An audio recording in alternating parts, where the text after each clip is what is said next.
உலகிலேயே மிகப்பெரிய சிலைகளில் மூன்றாவது முருகன் சிலை இதுதான்.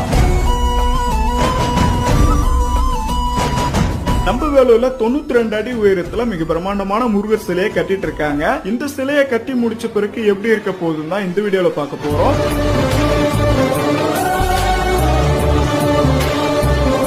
ஏறி நின்று பார்த்தால் தமிழ்நாடே தெரியும். தீர்த்தகிரி மலை அடிவாரத்தில் வேக வேகமாக வளர்ந்து வரும் சுப்பிரமணியர்.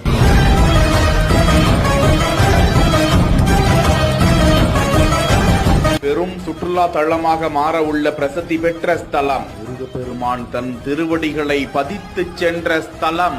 வேலூரில் இருந்து 8 கிலோமீட்டர் தொலைவில் உள்ள புதுவசூர் என்ற கிராமத்தில் தீர்த்தகிரி மலை அமைந்திருக்கிறது. அதன் மேல் சுப்பிரமணியர் சுவாமி கோவில் பழமை வாய்ந்ததாக திகழ்ந்து வருகிறது. 220 படிக்கட்டுகளை கடந்து கருவறையில் சென்று பார்த்தால் முருகன், வள்ளி தெய்வம்